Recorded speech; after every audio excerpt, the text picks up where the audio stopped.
ओम शांति। जो आसुरी संस्कार है, इसका कुछ बीज तो होता है ना, जिसके कारण इनकी उत्पत्ति होती है। अब उनका बीज है देह अभिमान, तो आ जाते आसुरी संस्कार। अब अगर उसी बीज के विपरीत हम मेहनत करें देही अभिमानी बनने की, तो आ जाएंगे दैवी संस्कार।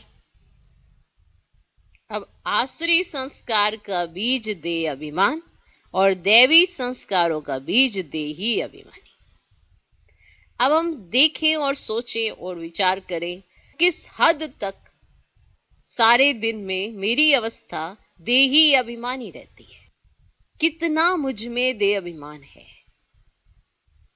बार बार बाबा मेहनत करने के लिए इसी पर देते जोर कि देखो जरूर कि कितने देही अभिमानी हैं। तो एक विशेष पुरुषार्थ संस्कारों को बदलने के लिए, कि जिससे संस्कार बदले जा सकते हैं। मालूम है आसुरी संस्कार है, ये भी मालूम है कि आने वाला युग सतयुग है, उसके लिए दैवी संस्कार चाहिए। और ये भी मालूम है कि संगम युग पर इसकी कंप्लीट नॉलेज है। सतयुग में नहीं पता कि देही अभिमानी अवस्था क्या होती है, कलयुग में नहीं पता कि देही अभिमानी और देह अभिमान क्या होता है। संगम पर दोनों के बारे में पता है। चॉइस आपकी है कि देह अभिमान में रहना है या देही अभिमानी अवस्था में रहना है। उसी तरह के संस्कार इमर्ज होंगे। देह अभिमान आसुरी संस्कारों को इमर्ज कराएगा और देही अभिमानी अवस्था दैवी संस्कारों को इमर्ज कराएगी। अब देही अभिमानी कैसे बनते हैं? जब तक स्वयं को देही नहीं समझा, तो देही अभिमानी कैसे बनेंगे? और खुद को आत्मा समझकर व्यवहार में आना, कार्य करना, इसमें मेहनत है।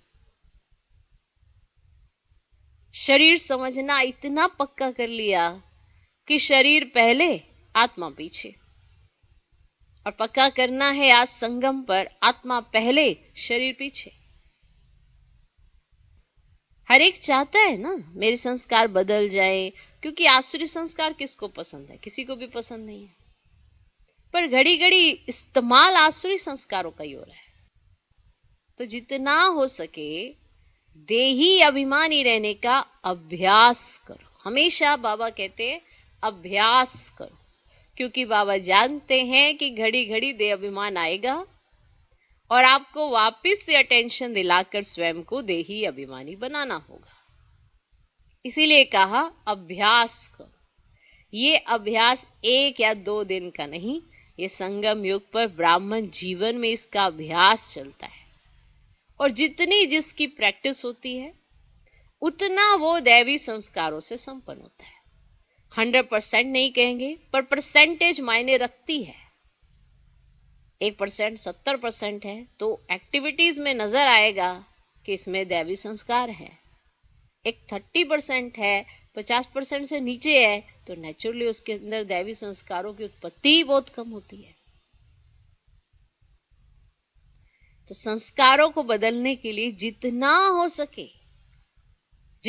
हो सके, देखो शब्दों को भी देखा करो, बाबा कितना जोर देते हैं, जितना हो सके, क्योंकि बाबा जानते हैं देह अभिमान आएगा।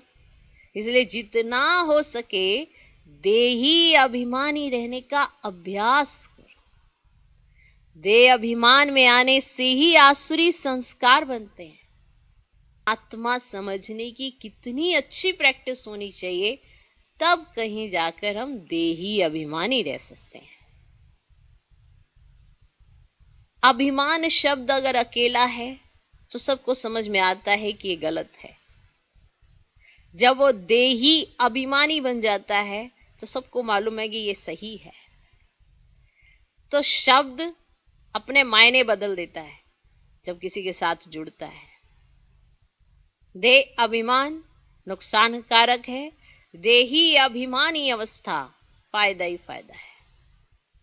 पर ये कैसे बनती है, इसका अभ्यास क्या है?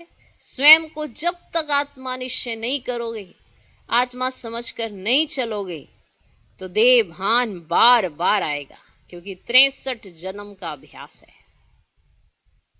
और एक जन्म डायरेक्ट परम पिता परमात्मा के डायरेक्शन परमान कंबाइंड स्वरूप में रहकर एक जन्म में इतना अभ्यास कर लेते हो कि आपको 21 जन्मों की प्रारब्ध मिलती है, देही अभिमानी अवस्था से।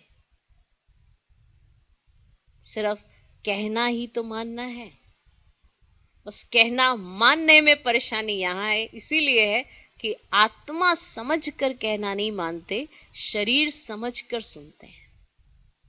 और जब शरीर में बैठे बैठे आत्मा नहीं समझेंगे, शरीर समझ के सुनेंगे, तो धारणा भी कम होती है, अभ्यास भी कम होता है, कोई ना कोई कारण रहेगा खुद के पास। और जो आत्मा कारण देती है वो शरीर में रहती है तो कारण देती है। शरीर के बंधन से न्यारी होकर जब आत्मा अपने ओरिजिनल स्वरूप में टिक जाती है, उसके पास कोई कारण नहीं, उसके पास सिर्फ और सिर्फ निवारण होता है। सारे प्रश्न देह के कारण है, और देह से न्यारी आत्मा जब अपने स्वरूप में स्थित है तो उसके पास उत्तर ही उत्तर है, क्योंकि ऑलमाइटी अथॉरिटी का साथ है और वह प्रसन्न चित्त है। जिसका चित्त प्रसन्न है तो नेचुरली डायरेक्ट परमात्मा के साथ ही वो प्रसन्न रह सकती है। तो देही अभिमानी अवस्था क्या है, इसके ऊपर जरूर विचार करना, कैसे बनती है और कितनी देर तक बनती है आपकी, और देह अभिमान आने का कारण क्या है, क्यों देह अभिमान जा नहीं रहा, जिसकी वजह से सारे दिन की दिनचर्या डिस्टर्ब हो जाती है और हम दैवी संस्कारों के बजाय आसुरी संस्कार में चले जाते हैं। तो ये जरूर चेकिंग करें। ओके, ओम शांति।